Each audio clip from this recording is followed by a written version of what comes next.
At the housewarming party, my husband's parents mocked me in front of everyone and said, "This is the house where we'll live with my son. If you want to live here too, pay $100,000. My husband was also laughing at me. I smiled and said, "I will cancel all transactions with your company. If you don't want to be abandoned by me, be careful." Mickey, my husband, was sneering at me with an ugly smirk. My mother-in-law, who was next to me, was also sporting a similarly creepy grin. "That's right, we'll make use of you thoroughly." Seeing that scene, I was desperately holding back my laughter. They haven't realized yet that the real misunderstanding was on their part. Pretending to be clueless, I raised my voice. "What? I'm no longer a daughter-in-law from a month ago." After a while, lively voices could be heard from the living room in the distance. Today relatives had gathered to celebrate the completion of our new house. The guests invited by Mickey and Melanie must have been surprised by the sudden developments. The moment they rushed into the living room, their faces turned pale at once. "You've done something outrageous. How could you do this?" "Don't worry. Everything was already prepared on this side." Now, the counterattack begins. "My name is April Wilson. I'm a nurse working in a small clinic in town. I live with my husband Mickey and my mother-in-law Melanie. We got married a year ago when I was 29 years old. Back then, I was working at a large hospital where I met Mickey as a patient. Mickey, who was hospitalized with a bone fracture, seemed to have fallen in love with me at first sight and began pursuing me earnestly during his hospital stay. April, I've never met anyone as kind and beautiful as you. Please consider a serious relationship with marriage in mind."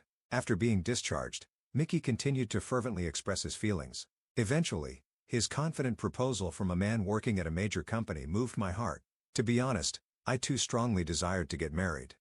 It was a time when I felt ready to settle down. Though our courtship was brief, such progress was possible for working adults. Nevertheless, my father was slightly critical of this marriage plan. "Hasn't it only been 6 months since you met? Is there a need to rush into marriage? Are you sure there are no problems?" "There's no problem at all. Dad, you always worry too much. You were raised in a single-parent household, so it's understandable that I worry. I lost my mother when I was young, and thereafter, I was raised solely by my father. My busy father is currently on a work assignment out of state. My father eventually approved of the marriage, and we were able to hold our wedding. The Wilson family had many relatives, so it was a grand wedding. However, I soon came to realize something. My happiness had peaked at that moment, and my father's parental intuition had been correct. At the time of our marriage, Mickey had suggested that we live together with his mother. Mickey's father had passed away a few years ago, and he was concerned about his mother living alone. Having been raised in a single-parent household, I understood the sentiment of caring for a parent. Understanding his feelings for his mother, I accepted the proposal. Of course, I was aware that living together could easily lead to friction with my mother-in-law. However, before the marriage, I felt that my mother-in-law was very approachable and cheerful. With that in mind, we chose a duplex apartment suitable for 2 households, anticipating minimal impact on our lives. However, this expectation turned out to be overly optimistic. Simultaneously with our marriage, Mickey and his mother's personalities changed dramatically, and I ended up being exploited by them. After getting married, considering pregnancy, I decided to switch jobs to a clinic with no night shifts. With this situation in mind, my mother-in-law insisted that I had the time and pushed household chores onto me. Consulting Mickey about the situation was fruitless. After our marriage, he shifted his focus to work-centric living, leaving household matters entirely to me. "Take care of my mother for me. I'm tired from work. Don't talk to me about such trivial things." "Trivial things? I'm really struggling here. The problem is that you can't handle it properly. Generally, wives are expected to manage such things skillfully. Why can't you do that?" Mickey always criticized me, insisting I manage things better. The man who had earnestly pursued me before our marriage seemed to have lost interest completely afterwards. His transformation was a profound disappointment to me. I hadn't expected such a situation, and I was utterly exhausted. However, I couldn't bring myself to consult my father. I didn't want to trouble him so soon into my married life. I tried to convince myself that Mickey and Melanie might be stressed by the new living environment, but their behavior only worsened day by day. Mickey frequently went out to drinking parties and seldom came home early. His business trips increased, and his time at home became even less. What was most unpleasant was that Melanie used a spare key to enter our place without permission while I was out. She would take my personal belongings without asking. Not only jewelry and bags, but she even took clothes that didn't fit her. When I found my expensive, stretched-out clothes dumped on the floor, I nearly cried and resolved to confront her. "Please do not use my belongings without permission. Using the spare key to enter our place when I'm not here is an invasion of our privacy." However, Melanie completely ignored my complaint. "What are you talking about? Moving between family members' rooms is natural. There's no such thing as privacy in a family. But in that moment, my anger took over, and I confronted her. Please apologize. This is utterly unacceptable. Unacceptable? What an exaggeration. I am a human being too. It's not unreasonable to have things I cannot forgive. If necessary, I will call the police. In response, Melanie, full of anger, retorted and shouted, "It doesn't matter. We are family, after all. Enough already." Shocked by her statement, I was at a loss for words. When Mickey returned home, I immediately told him about the incident, but he did not understand. Just before leaving the room to head to the bath, Mickey coldly said, "I expected some skills from you as a nurse, but you really are incompetent." Hearing those words, I felt unbelievable. I was overwhelmed by a sense of my world crumbling. This is impossible. I decided in my heart that I had to divorce. I didn't want to worry my father, but I was pondering how to bring it up, and how to stand up to this mother-in-law and husband. A few days later, Mickey suddenly proposed buying a house. He was enthusiastic about building a custom home to his liking, and I superficially complied. Might as well let him build the house he wants. The harassment from Mickey and Melanie continued, and I became increasingly disheartened. The new house was nearly completed, and it was 1 month before moving. "Look, next month is the move. Are you done with the packing?" "It's almost finished. I've put away clothes and dishes that are no longer in use." Cardboard boxes were stacked in a corner of the room. Seeing that, Mickey smiled broadly. "Good for you. I'll take you to the next house too. Someone incompetent like you is useless wherever you go. Be grateful." However, I had already made up my mind. "I won't follow you anymore. Please divorce me." "What? I refuse to work as a servant for you and your mother anymore. I am requesting a divorce." The moment I said those words, Mickey's face turned fiercely angry with rage. He raised his hand towards me without hesitation. When I realized it, I was on the floor from the strong impact. "Don't get cocky. You're not a house servant or a wife anymore. You're a maid. Pay $100,000 to celebrate the new house." A maid? With my hand on my slapped cheek, I looked up at him in disbelief. Mickey, revealing his true nature without hiding his lack of humanity, raised his hand again while I was still dazed. Not just his hand, but his foot too. And the verbal abuses were mercilessly directed at me. I just endured, but that was just on the surface. They had no way of knowing my true intentions. Inside, I was planning my revenge. I could not be satisfied with just a divorce anymore. Mickey did not notice me smirking while I crouched, and a month later, we moved into the new residence. It was a custom-designed house that Mickey had personally involved himself in the planning of. The house featured a spacious bedroom with a single bed, a fitness room, a study, and a bedroom and hobby room for Melanie. However, naturally, there was no room for me. Even a single stool placed in the kitchen was considered as Mickey had said. Mickey's attention to detail shines through. "How wonderful this house is. Your mother must be delighted to live here. This makes me a proper adult now. I'm satisfied to have repaid my mother." I could only look on with cold eyes at such superficial displays of parent-child affection. I whispered quietly, "Well, what a wonderful thing. Surely, the relatives will be surprised by this." It was a small trap I had set. As expected, Melanie immediately jumped at those words. "That's a great idea. Why don't we invite all the relatives to this wonderful house? Let's have a party to celebrate the new house." "Yes, let's do that. Maybe I'll brag to my uncle and cousins as well." Excited, the two immediately contacted their relatives and planned a grand housewarming party. Melanie, who was adept at showing off, was busy preparing for the party. Of course, these preparations involved exploiting me. And then, the first big event in the newly built duplex took place. About 10 people gathered, primarily relatives of the Wilson family. With many people assembled, the house naturally became lively. Melanie, dressed stylishly, greeted the relatives at the entrance, while Mickey proudly showed off the new residence's living room. True to their nature as a pair fond of appearances, the interior was adorned with sophisticated decorations. Indirect lighting and houseplants created a pleasant atmosphere, and the table decorated with flowers and fruits was lined with fine Chinese ceramics, while classical music played in the background. In Mickey's home theater, a hobbyist's dream, captivating foreign landscapes were displayed on the screen. Meanwhile, I was constantly cooking in the kitchen. Mickey's unsuspecting relatives commented upon seeing me hard at work. "April, you're doing so well. Mickey is really lucky to have a wife as beautiful and diligent as you." "That's not true." Just then, Mickey approached and spoke to me. "Come over here." "Okay." I had a bad feeling. Despite me still being in the middle of cooking, Mickey pulled my arm and led me to another room. Soon, Melanie followed, fixing me with a stern gaze. "I saw you looking happy being praised by my uncle." "That's not." "Don't lie. You were smiling." Then, Mickey looked down at me and sneered coldly. If you don't want to be abandoned by me, be careful. Melanie, standing next to him, was laughing as well. Yet, I decided not to let it bother me. But I had a plan too. I quietly glanced at the wall clock. It was almost time for my plan to start. With a purposely playful expression and tone, I said, "What? I'm no longer a daughter-in-law from a month ago? What?" As they stared at me in shock, I stood up confidently. "Do you remember what Mickey said a month ago? That I am no longer a wife, but a maid. Melanie, you've treated me like a maid too, so you think I'm not a daughter-in-law either, right? What are you trying to say?" As soon as I started speaking, the atmosphere changed, and Mickey seemed overwhelmed. For a moment, he could not hide his confusion.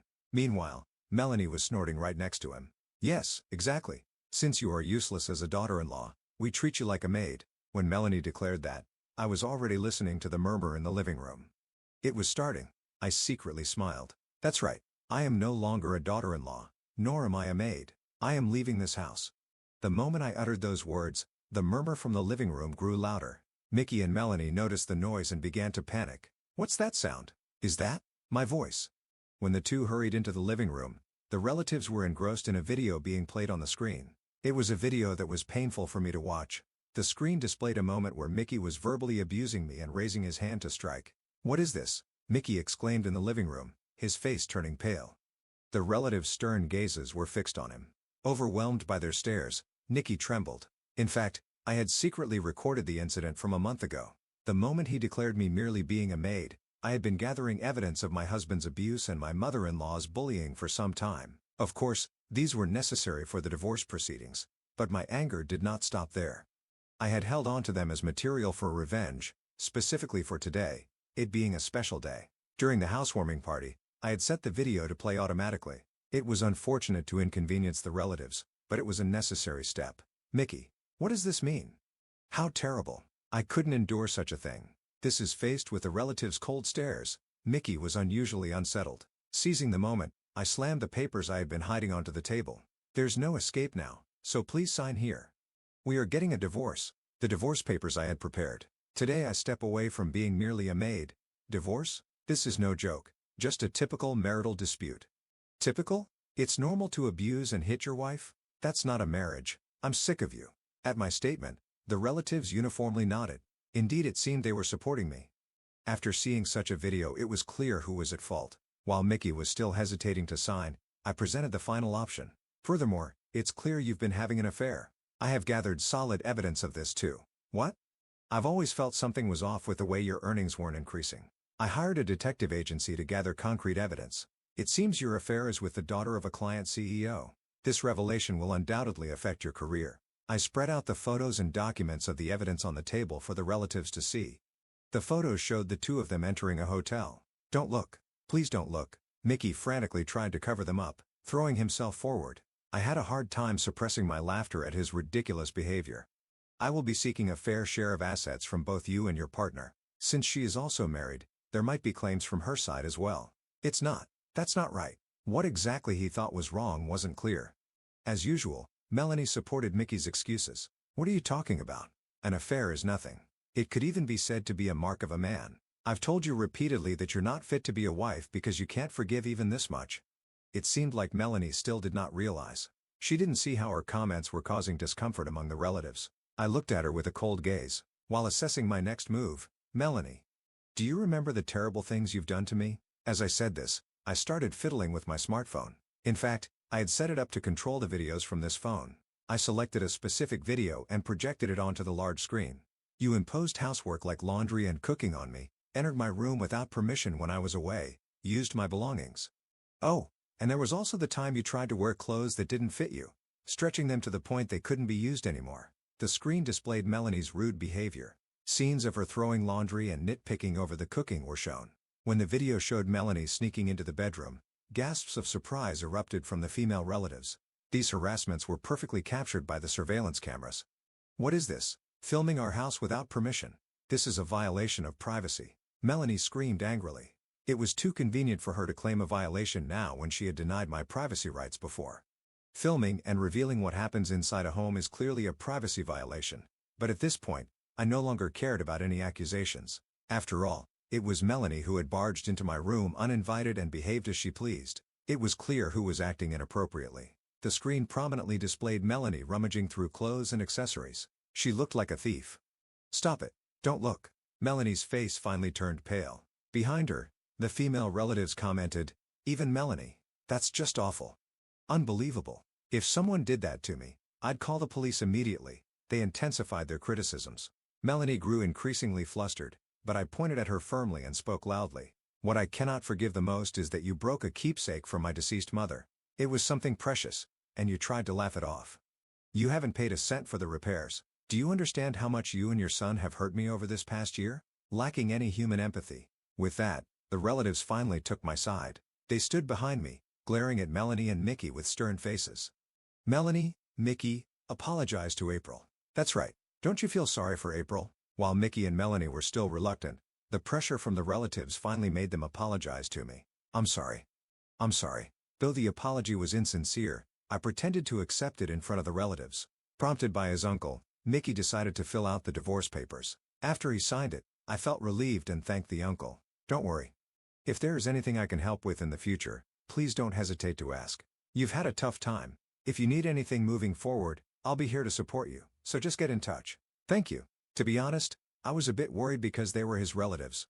However, in the end, the actions of Mickey and Melanie were abnormal. The relatives who cared about me until I left the house gave me their contact information. They told me I could reach out for support anytime. After the relatives had left, only a despondent Mickey and Melanie remained. Then I felt lighter.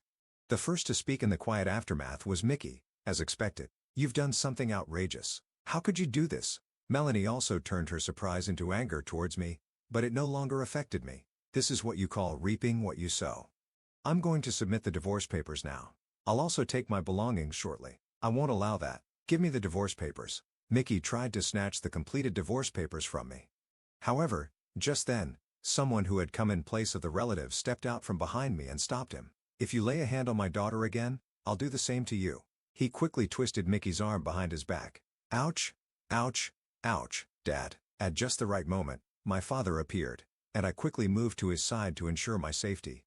My father, my sole supporter, had been informed in advance. He had rushed from his remote work location after hearing my plan to fight back today. No, it was just a small joke," Mickey pleaded. "There's no need to pretend anymore. I know everything that you've been having an affair, and what you've been doing to my daughter." When I found out, I was furious. "Ouch! Ouch! It hurts." As my father's grip tightened, Mickey cried out in pain. Furthermore, my father was noticeably larger than Mickey. In his younger days, he kept fit with boxing and American football. He still keeps up with running and weight training. Mickey, whose hobbies included watching movies and dining, and who had become somewhat overweight, stood no chance against him. And as a single father who raised me with care, my father was even more consumed by a desire for revenge than I was. He looked at Mickey with a chilling gaze. "About your affair partner, she is actually the daughter of the president of my company." "What? Then you work at XYZ Company?" "That's right. I'm the executive vice president of sus company." Mickey's face became pale in a matter of seconds. "I have already reported this matter to the president. Furthermore, according to the young lady, you initially hid the fact that you were married when you approached her. While she also bears some blame for continuing the relationship after the truth came out, the president was very angry with your tactics." At that moment, Mickey looked more desolate than at any other point today. It was the first I heard that my father's company was connected to Mickey's workplace. As I was still processing the surprise, my father, with a smile, returned to his stern gaze towards Mickey. "For your company, our company is a significant client.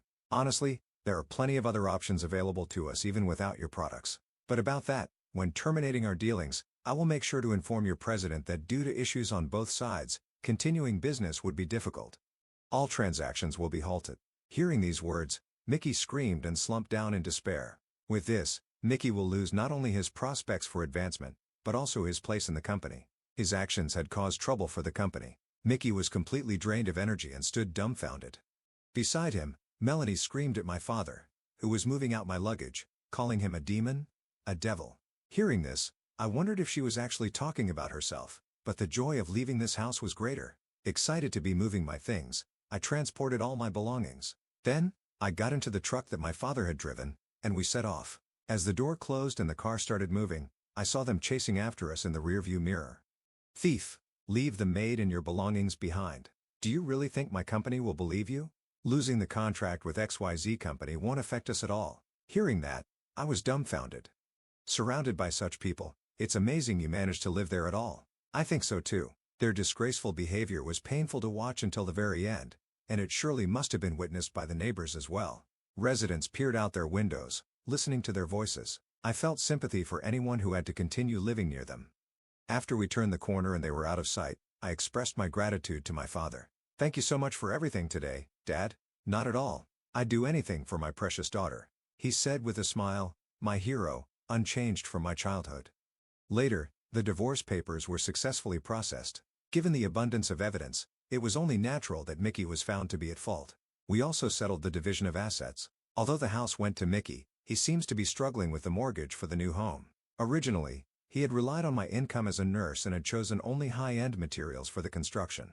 That luxurious house was actually not suitable for our real lives. Due to Mickey's showy nature, both the title and the mortgage of the house were solely in his name. His savings were rapidly depleting due to the hefty monthly mortgage payments. I am truly relieved that we did not take out a joint mortgage. Of course, Mickey was also obligated to pay property division. He was being claimed not only by me, but also by the spouse of his affair partner. Since the president of his company was monitoring the payments, there were no delays in payments. The president had decided to ensure that the compensation would be paid to regain trust and was paying close attention to the payments to me as well. Mickey felt uncomfortable at his workplace and was in a psychologically uneasy situation. He was effectively sidelined within the company. How did it come to this? It remains as to how much longer Mickey, who has always been ostentatious, can endure his current circumstances. Moreover, the president's daughter, who was his affair partner, has also divorced and has been fired from the family company, XYZ Company, where she previously worked. I was also firmly demanding an apology from her. Having lived a pampered life as the president's daughter, she probably wouldn't realize her mistakes without going through something like this. She now faces the harsh realities of society, while Mickey faces the severe backlash of a society he once viewed lightly. Both are terrified daily by the enormous amounts they have to pay. Meanwhile, Melanie has begun a path of self-destruction. Knowing her son is financially struggling, she started working part-time but committed misconduct. She secretly stole many food items from the supermarket where she worked part-time.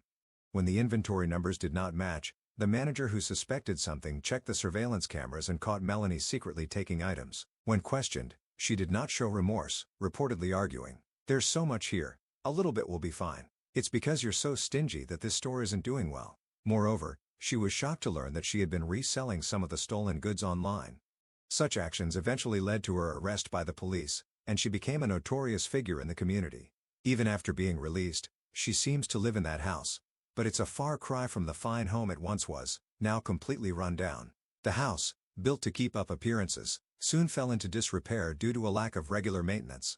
Years later, I learned that it had come to be known in the community as the garbage house. One day 3 years after the divorce, I found myself deeply contemplating marriage again. Encouraged by a friend, I decided to remarry a kind-hearted and gentle person who understood and supported me emotionally. I introduced him to my father, who quickly gave his approval, and I felt a true sense of relief about starting my married life again. Later, we were blessed with energetic twin boys, and our home became filled with vitality. However, parenting was challenging, and the generous support of our parents was indispensable. My in-laws were warm-hearted people who always valued proper manners and continued to respect my opinions and thoughts in parenting. After overcoming the hardships and challenges of my past, I was profoundly grateful to have met such wonderful people. My father also deeply loves his grandchildren, and his happy, doting expressions when with them are unlike any I've seen before. "Peekaboo. Look. It's Grandpa." "Oh, Dad, your face is so unguarded." "Really? Do you think so?" Although my father tries to compose his smile, he quickly returns to his gentle expression, completely embodying the face of a grandfather. Watching him makes me feel overwhelmingly happy. Beside me, my husband smiles warmly and leans in close. "Thank you for blessing me with such wonderful children. Let's continue to be happy together." "Yes, thank you so much." Moving forward, I am committed to nurturing a loving and warm family. Together with my beloved family, I look forward to building a new happiness.